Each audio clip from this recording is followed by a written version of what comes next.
Our story starts with two Seratos coming over the hill. They are hungry, desperate for food, as they have not eaten in a long time, and they have found their meal. Bodies that had been dropped by two carnotaurs are laying on the ground, and they want it. They don't care if the bodies are of another kind's meal. They want the food, and they will fight for it. The carnotaurs, while they are fast and aggressive, know that this fight is very risky. While they might have the high ground and might have the food sources, the Serado's bite will poison them, causing them to puke and be weaker, and if that were the case, they will lose the fight. And because of this, the Carnotaurs decide that they will back off, and the Serados have gained their meal. But this is just the beginning of our story. This meal sparks the beginning of a war for the Serados. These Serados will cause a massacre in this valley, starting with bodies that have been left by the Carnotaurus. Within the trees, there are Herreras and many other creatures living about. There is a sanctuary nearby between two mountains. This land is filled with life, such as this white raptor that the Cerrado is chasing away to make sure its food is not stolen.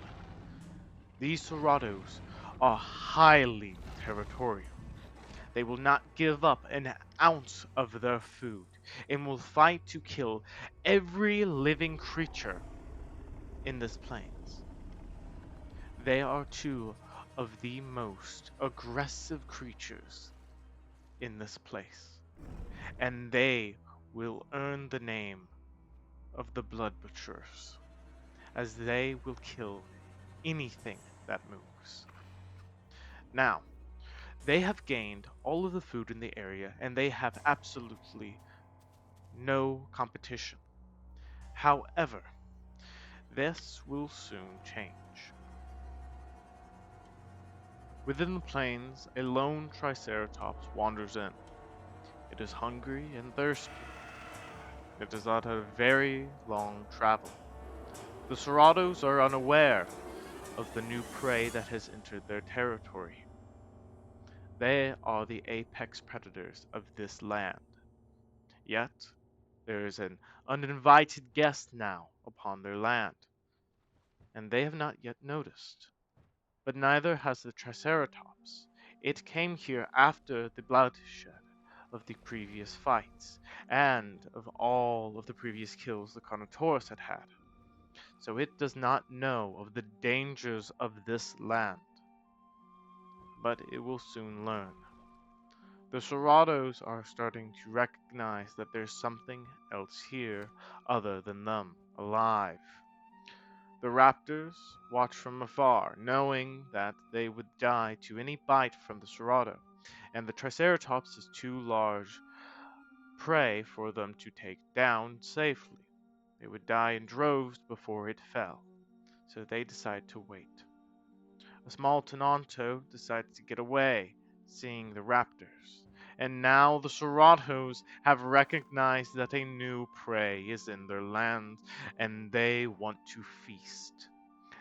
They do not care if there is other bodies. They want the Triceratops. It is what they crave. It is what they desire. And the Triceratops is stuck. If it crosses the water, it risks the chance of a dino attacking it. It knows that the safest way to get out is through the Seratos. Now it must make the decision. Does it fight? Does it run? Or does it take the chance through the water? But now the Seratos have not given it that chance. They have pushed forwards. The stray Tenonto has decided to take the chance. It crosses the river, hoping that nothing will grab it from underneath. And so far, it seems that it was safe. However, the Triceratops, knowing the Tenonto got to the other side, knows that the splashing of the Tenonto may have drawn dinos in closer, so it decides that it must stand its ground. The two Ceratos roar continuously without relent, hoping to distract the Triceratops so that it will fail in its own protection. They take bites out of the Triceratops again and again, yet the Triceratops gets a few hits in, causing a stalemate. But they still want their meal, and they will fight for it as long as they live. They keep attacking and keep pushing, hoping that they can snap it, hoping that they can attack it and make it puke, make it break. The Triceratops has already thrown up once. If they continue to do so, it will be too weak to fight, and they will win. The Triceratops will not let down, even as it bleeds, even as the wounds of the Ceratos set in. The Ceratos continue to roar, their utter cries filling the air. The Triceratops remains quiet. It knows that its voice has no power here like they do. It knows its biggest chance of survival is to kill the two Ceratos, and it will do everything that it can to win. It has grown to this age through toil and through much effort, and it will not lose this growth, this time, this effort to these two smaller dinosaurs. Even if these have claws and teeth, it will use its horn in every capacity that it can. This fight, however, will not be kept just to the Ceratos and the Triceratops, for a new contender will emerge.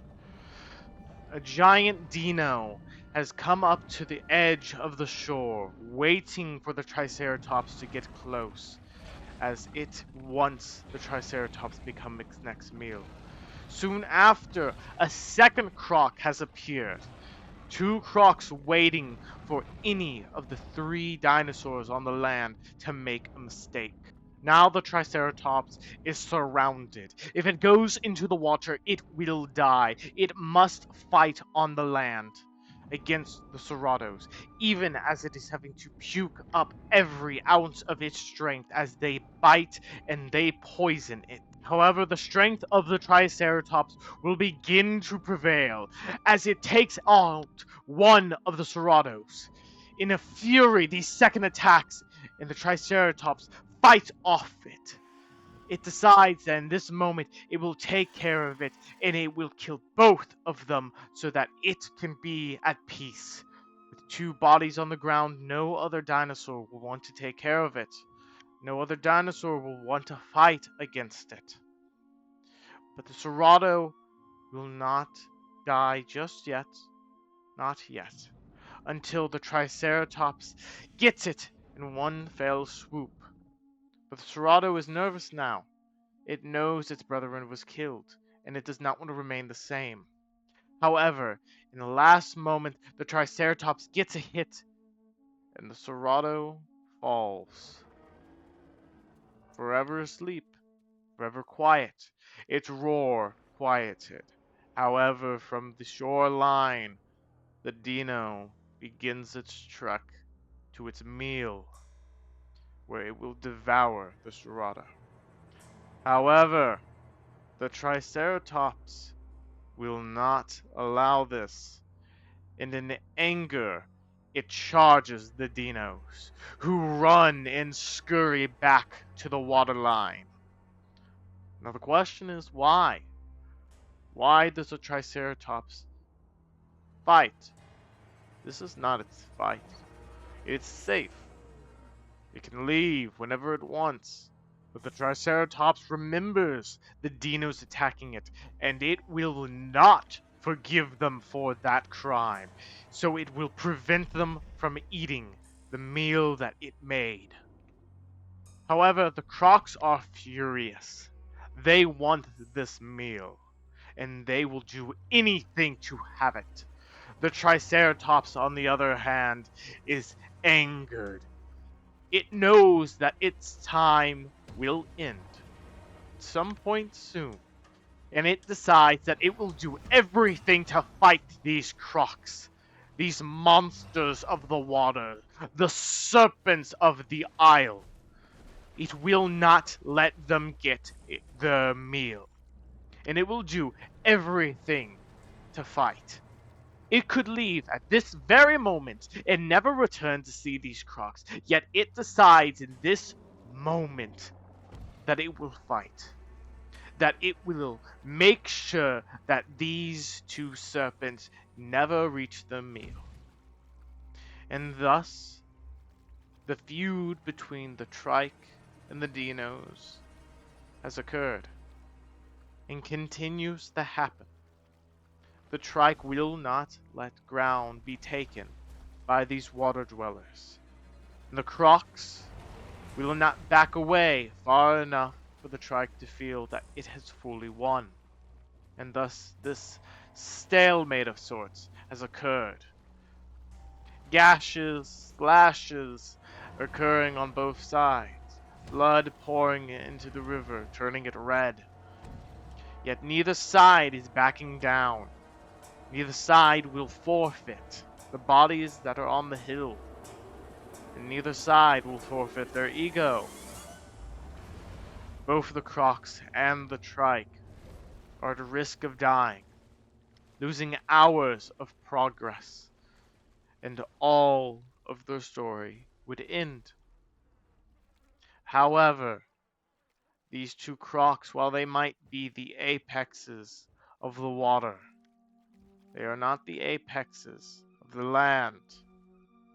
When it comes to the herbivores, the trike is by far the apex of all of them.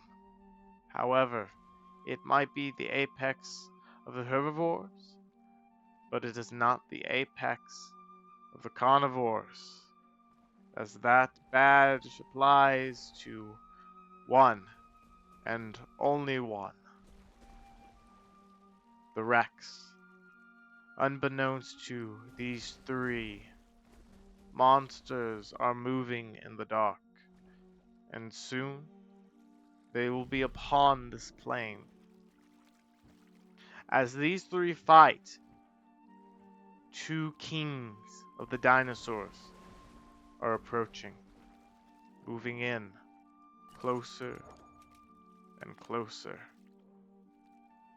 In silence, they arrive, unbeknownst to the trike, and suddenly they roar, bringing their arrival to the front. The trike is surrounded on all sides as the first dodges, allowing the second to come in. But then it takes a bite, pushing them towards the dino. The smaller of the Rexes stays back, knowing it could be harmed by this trike's spears. Yet, both of the apexes, the water and the land when it comes to the carnivores, attack, fighting the trike. The trike holds back the Rex, but takes bites from the smaller one. The Triceratops realizes now it will not win this. The Rex bites, bringing the Triceratops to a halt. The Triceratops is weak, and it will soon die. And as it drops, the Rex lets out a roar, letting the world know that it has finished this kill. The Rexes move away, and the dinos, oh, the dinos move in to have the meal that they had so long wanted, as they will devour this Triceratops whole. Hi, if you enjoyed this video, please subscribe and like the video. I am starting to make this YouTube channel, and my hope is to make this a full-time thing while I'm doing college, and I'm not kidding. Every subscriber, every like, every view, make your mother, your grandmother, your aunt watch it, subscribe, whatever. All of those honestly help. I'm hoping to get this monetized by the end of the year. It takes quite a lot to do that. It takes 1,000 subscribers if you didn't know, and about 4,000 hours of normal YouTube videos being watched, or 10 million views on YouTube Shorts. So quite a lot. And I know it's going to take a while to do it, but if you can always help, thank you.